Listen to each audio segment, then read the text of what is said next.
Many of you may have experienced cases of déjà vu, that uncanny feeling of having been somewhere before, a phenomenon well documented. Sometimes, you're left wondering if it's a glimpse into a past life, triggering lost memories. I've encountered 2 cases of this, and undoubtedly, there are many more. These instances often occur when people travel to Europe, where ancient towns and centuries-old cathedrals remain intact. In contrast, the tendency in America is to replace structures that are merely a century old with parking lots.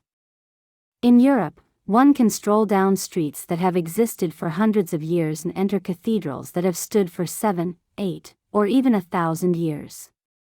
The preservation of these places allows individuals to experience overwhelming feelings of familiarity. One man, upon entering a cathedral in England, found himself in tears, overcome by inexplicable emotion. It's plausible that he had stepped back into a place where he had lived in another lifetime. Such experiences are not exclusive to believers in reincarnation. Many individuals who don't ascribe to this belief report a profound sense of déjà vu, as if they've been in a particular place or situation before. The feeling is often characterized by a strong emotional connection and a sense of deep familiarity. In one notable case, a man visited Egypt near the pyramids, an experience he had not desired or anticipated. He was on vacation in Europe when relatives offered him tickets. Despite lacking interest, his visit to the pyramids triggered a powerful déjà vu. These instances highlight the mysterious interplay between present experiences and echoes of past lives, suggesting that certain locations act as potent triggers, unlocking memories from a different time and place. They wanted to take him to Egypt to see the pyramids as part of the trip. As I mentioned, he wasn't particularly interested in it. However, upon arriving and joining other tourists at what's known as the plateau in front of the pyramids, crowded with buses and people, something extraordinary occurred. He was with his wife, and as they separated from the group, walking across the Giza plateau, he suddenly felt as though he had stepped through a time portal or some kind of temporal barrier. In an instant, he found himself at a time when the pyramids were being built, when they were new. Overwhelmed with emotion, it was an indescribable feeling of being home. I documented this remarkable story in my book, Convoluted Universe, Book 1, where I delved into the mysteries surrounding the building of the pyramids. This powerful experience lasted only briefly, and as he took the next step, the noise and the bustling surroundings rushed back in. The once empty area was now filled with people and buses. They had become separated, and she, his wife, didn't know where he was. When she found him, he was standing there, tears streaming down his face, and when she asked why, he replied, "Because I went home." This is a vivid example of déjà vu triggering a profound event, allowing him to step through time and revisit that ancient period. Another woman had a similar experience in the United States, an uncommon occurrence due to the country's relatively shorter history compared to places with ancient civilizations.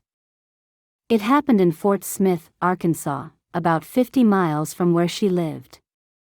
There's a famous old courthouse and prison associated with the infamous hanging Judge Parker, who executed many people right after the Civil War. The place has historical significance and now houses a museum. The woman sought my assistance due to a persistent fear she had, being bound and feeling claustrophobic, disrupting her sleep every hour for many years. She had visited Fort Smith before seeking help, exploring the museum with its underground cells. During her visit, she sensed something beneath the floor, aware of the cells and the people who had been there. Although pictures of Judge Parker didn't evoke strong emotions, a photo of the hangman triggered a deep, familiar feeling. In our session, we delved into her past. She regressed to a time during the Civil War when she, as a Confederate, had been captured and imprisoned in the jail in a dungeon-like environment. Her reluctance to join the war effort led her to this harrowing experience. The session provided her with a profound understanding of the origins of her fears and phobias, allowing her to work towards healing and overcoming these deep-seated issues. Some of the prisoners were bound to the walls with chains in an extremely crowded and claustrophobic area. The space had little tiny windows, and it was dark, damp, and depressing.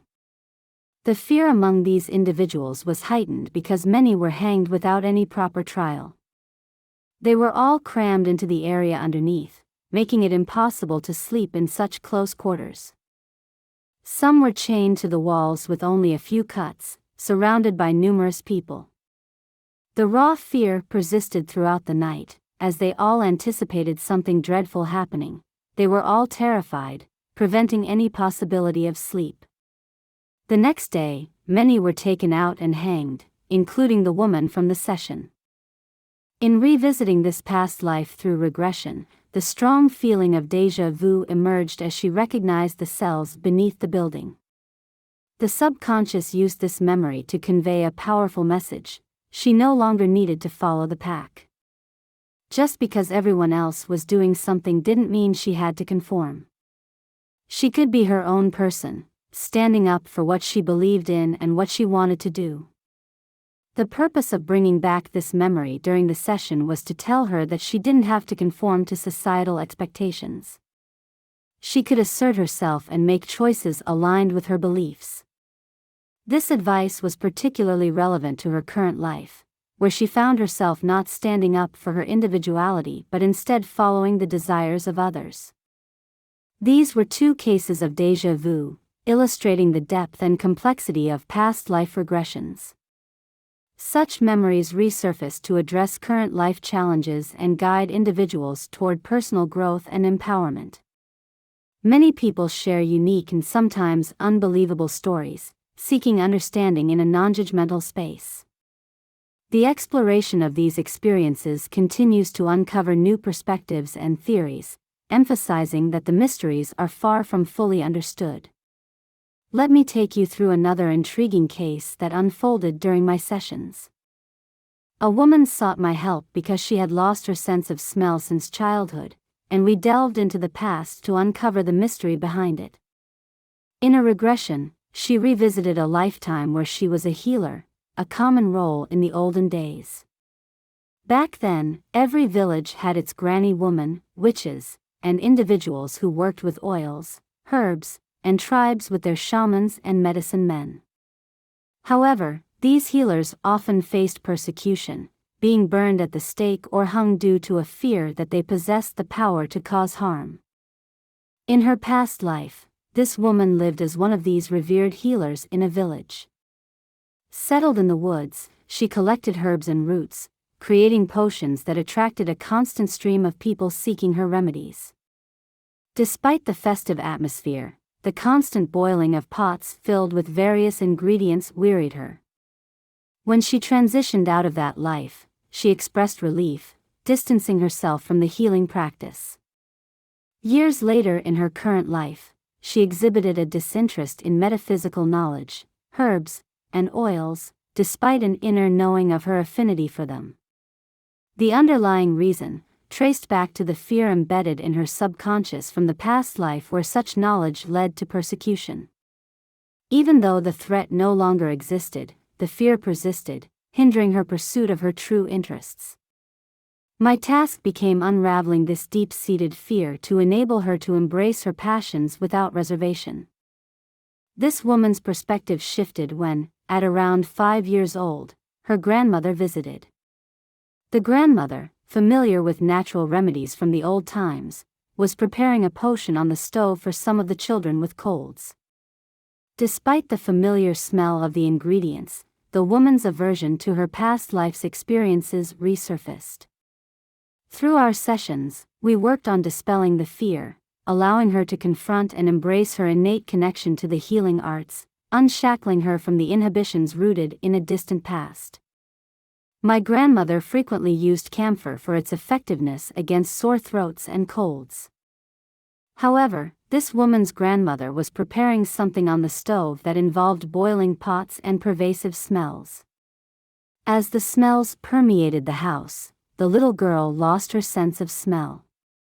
The association between the unpleasant odors and her past life experiences, where she felt trapped in an undesirable situation, caused the loss of her sense of smell in this lifetime.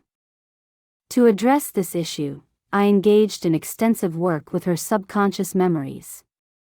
I emphasized the notion that what happened in the past should remain in the past and only be brought forward as a curiosity to gain knowledge from.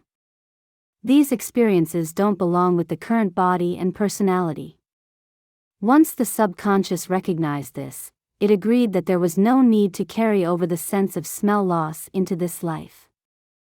The woman could then rediscover the joy of smelling food cooking or the fragrance of flowers in the garden.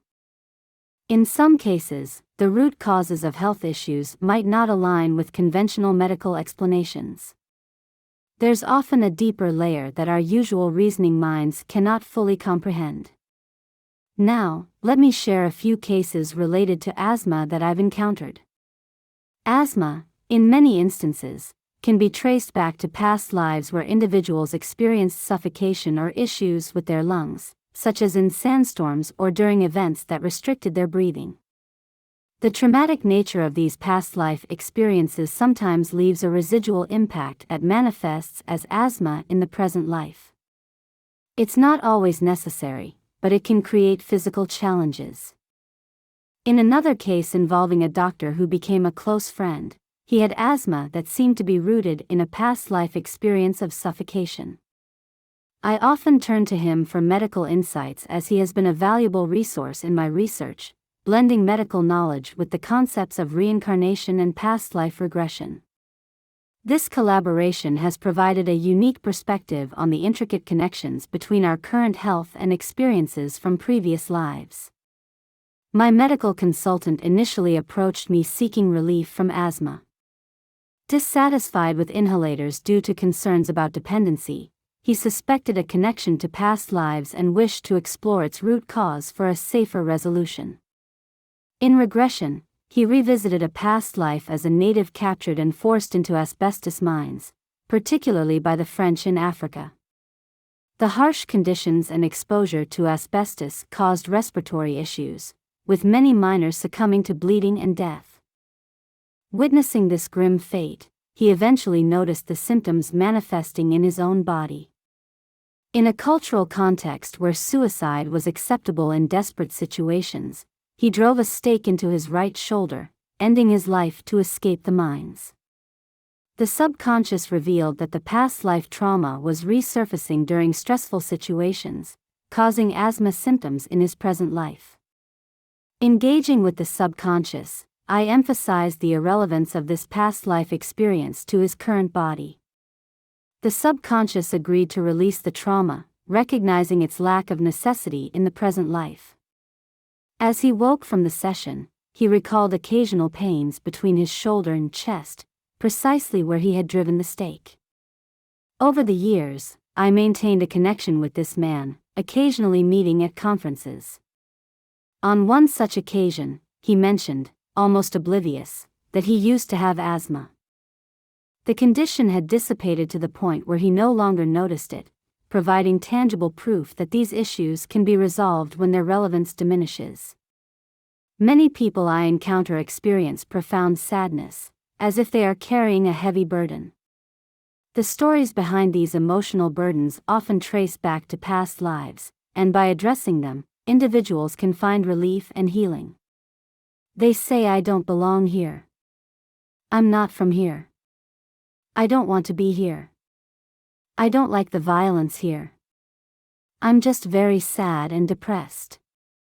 I hear this a lot. Now, there can be many reasons for this. Some of it, as I will go into in the weeks to come, could be the star children who have volunteered to come, but the different situation, and I will be covering that in the future talks. However, there are 2 or 3 cases here that I do want to bring up that came from something else. One was a woman I worked with in Singapore. You know, in Singapore, they are known to not have access to as much metaphysical literature as we do. There aren't a whole lot of books allowed in the country, and there aren't too many metaphysical speakers. They just don't have access to it. So, you can't say she's making this up. She had a deep, deep sadness and a sense of loss. She mentioned that her parents didn't have any pictures of her smiling at all. She had always looked very sad throughout her life. Well, she went back to a lifetime where she watched the destruction of her planet. She was from another planet, another time. She had been on a spaceship, and they had come back, orbiting the planet. She went down to try to find her friends and her home, and everything had been totally destroyed, as if there was some kind of war or something. Everything was in ruins, and she was totally shocked. It left a lasting impression on her because she lost everything. Then, she went back to the overarching spaceship where everything was operated by the mind, and she could hardly even get back in because her mind was so distraught. But the sense of seeing everything gone, her family, friends, and home, and knowing she could never go back there again made her bring forth this deep sense of sadness in this lifetime. This planet apparently was not her home, it was not the one she wanted to go back to. I also had another person who was in an orbiting spaceship, and he watched as his home planet blew up. So here it was again, the destruction of something, a place you can never go home to again. Many of them are looking for that.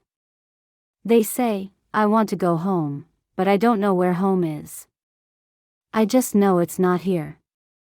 Then, I had another woman who had this deep sense of sadness. We found out that she was supposed to have been a twin. She was supposed to have had another soul. They had made an agreement to come back together, to be together in this next life so she wouldn't have to do it alone.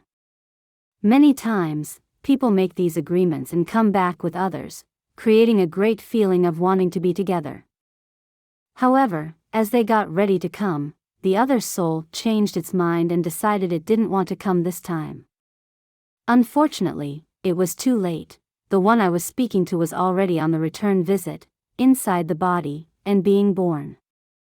So, it was as if she felt deserted by the other soul, the one who was supposed to be with her, the one who was supposed to accompany her into this life. This brought a deep sense of sadness because she was supposed to be a twin.